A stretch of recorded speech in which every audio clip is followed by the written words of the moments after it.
সিন্ডিকেটের প্রত্যেকটা মেম্বার রে কইতাছি, এই সিন্ডিকেটরে এত দূর আনার পিছনে আমার কিন্তু একটা অবদান ছিল। অবদান অস্বীকার করা যাবে না ভাইয়া।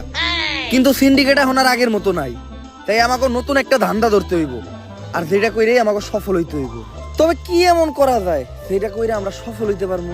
বাউ, আপনি তো ভাইরালও না, ভাইরাল হইলে বই লিখতে পারতেন। ব্যবসা ভালো, আবার মাঝে মাঝে মেয়ের হাত ধরে ছবিও তুলে।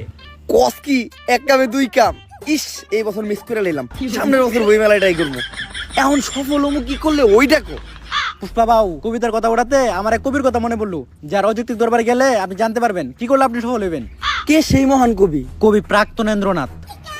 কিন্তু ভাও একটা সমস্যা আছে, উনি শুধু মেয়েদের হাতই ধরে, আর কোনো পুরুষ না, শুধু মেয়েদের সাথে দেখা করে। সমস্যা নাই বাউ, এই কামের লিগা তো আমাকে শিবালি ভাবে আছেই।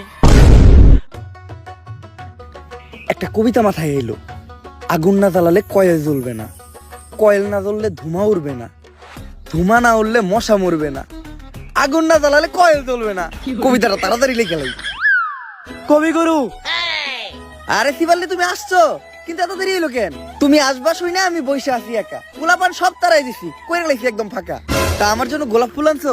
গোলাপ তো আনি নাই, কিন্তু ফুল আনছি গাদা, কারণ আপনার মাথার চুল সাদা। তুমিও কবিতা কও? বুঝলাম না, বাংলাদেশের সব মানুষ কেমন জানি কবি হয়ে যাইতেছে। থাক, ফুলা না লাগবে না, বসো, তুমি তো নিজেই একটা ফুল। আপনি এই জায়গায় বসে কি করতেছিলেন? আমি কবিতা লিখতেছিলাম, কারণ আমি প্রাক্তনকে কখনো ক্ষমা করবো না। তা কি কবিতা লিখলেন, একটু শোনান তো। তা আমি শোনাবো, কিন্তু আমি প্রাক্তনকে কখনোই ক্ষমা করবো না।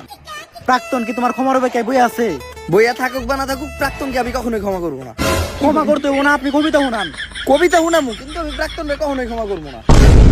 আরে এটা কার কাছে আইলাম আমি? ও জীবনে তো চলে প্রাক্তন দিয়া। আচ্ছা থাক, কবিতা শুনেন। কবিতার নাম হলো প্রাক্তনকে কখনোই ক্ষমা করবো না।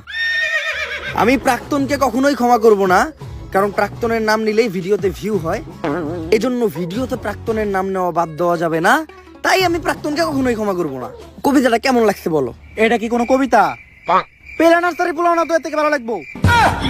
এই, তুমি যেটা জানতে আমার কাছে আসছো ওটা বলো। কবিগুরু, আমি জানতে চাই বর্তমানে কি করলে সফল হওয়া যাইব? বর্তমানে সফল হইতে গেলে প্রাক্তনটা দিয়ে ব্যবসা করতে হইব, যেটা আমি নিজেই করি, আর আজকে আমি সফল, ওইটা সবাই করতে পারবো না। কিন্তু তোমরা চাইলে সেলুনের ব্যবসা দিতে পারো, কারণ সেলুনের ব্যবসা যারাই শুরু করছে তারাই আজকে সফল। ঠিক আছে কবিগুরু, আমি যাই। কিন্তু যাওয়ার আগে একটা কথা মনে রাখো, প্রাক্তনকে কিন্তু আমি কখনো ক্ষমা করবো না। তোর প্রাক্তনের নানির খালি ঘর।